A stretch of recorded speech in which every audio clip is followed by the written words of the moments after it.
हम जानते हैं कि आप हमसे कोई बात कहना चाहते हैं, कहिए ना, क्या बात है? अरे इतना धूम धड़ाके वाला माहौल है, काय आप मनुष्य फैला रहे हैं। हाँ अरे छोड़िए सब और नीचे चलिए, राजकुमारी जी बुलाई हैं, बोली हैं कि सबको हॉल में इकट्ठा करे। वो का है ना, वो कुछ गिफ्ट विफ्ट देना चाहती है। चलिए आराम साड़ू भाई, सोच विचार का समय नहीं है, चलिए चलिए आइए। ये लीजिए राजकुमारी जी, सबको लेके आ गए हैं।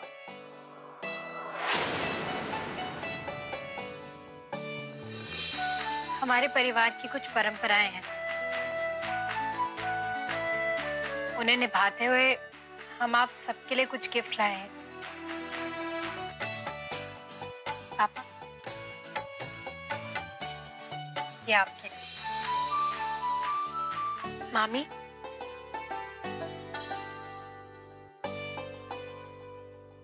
ये आपके लिए। तुम दुनिया को धोखा दे सकती हो गीता, लेकिन हमें नहीं। इन तोहफों से तुम इन लोगों का दिल जीत सकती हो, इन्हें धोखा दे सकती हो, लेकिन हमें नहीं दे सकती।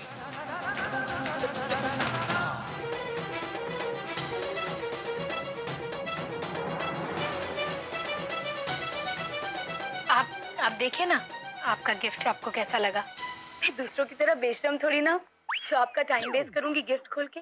और वैसे भी प्रिंसू यहाँ से कब चला गया पता ही नहीं चला। आप भी जाइए।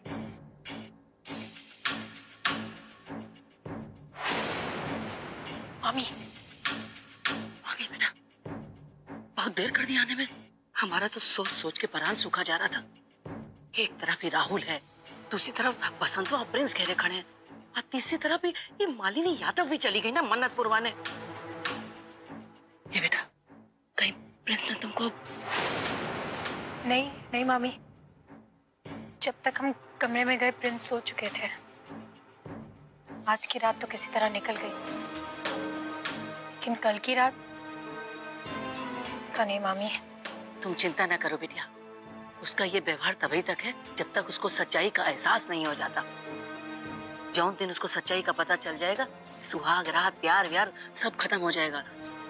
लेकिन देखो, ये बात तुम भी गांठ बांध ले कि अगर ये सब को रोकना है और खत्म करना है तो तुमको लड़ाई शुरू कर देना चाहिए। हम आज ये सेक्शन 498A लगाकर इन सबको अंदर करवा देते, लेकिन बस लड़ाई शुरू होने से पहले ही मालिनी यादव गायब हो गई। और ऊपर से ये प्रिंस जी, वो तो शादी के बाद के सपने सजाने लगे हैं, और राहुल भैया को हमारे पर शक हो गया। ये सब इकट्ठे हो रहा है मामी।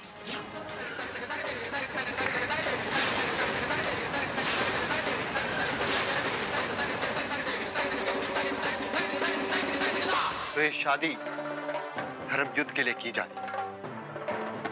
शादी के नाम पे नाटक रचाया गया है हमारी काम्या और मम्मी जी के खिलाफ, अरे हमारे ससुराल वालों के खिलाफ। आप लोगों ने सोच भी कैसे लिया कि आप हमारे परिवार के साथ इतनी बड़ी साजिश रचेंगे और ये बात हमें पता भी नहीं चलेगी? हमें तो पहले से ही पता था कि आप जैसे हमें देखेंगे हमें पहचान जाएंगे। ज्यादा तकलीफ तो हमें तब होती अगर आप हमें ना पहचानते। हम जानते कि इस वक्त हालात ऐसे हैं कि आपको कुछ समझ नहीं आ रहा है। एक बार, सिर्फ एक बार हमें सुनने की कोशिश तो कीजिए। आप खुद ही बताइए, अगर हम गलत होते तो हम अपने परिवार को न्याय दिलाने के लिए इतने परेशान क्यों होते? हमें बस 2 हफ्ते का टाइम दीजिए, हम आपके सामने सारी सच्चाई लाकर रख देंगे। हम आपको ये साबित करके दिखाएंगे कि काम्या भाभी और मालिनी जी ने हमारे परिवार के ऊपर गलत इल्जाम लगाया है। ये हमारा वादा है आपसे। जब तुम इस तरीके के दावे कर रही हो तो ठीक है, हम किसी को नहीं बताएंगे कि तुम गीतांजलि नहीं गीता हो। लेकिन एक बात याद रखना, अगर हमारे परिवार के साथ कुछ ऊंच नीच हुई या कुछ गलत हुआ तो हम तुम्हें छोड़ेंगे नहीं, और अगर कुछ गड़बड़ हुई तो तुम हमारा मरा हुआ मुंह देखोगे।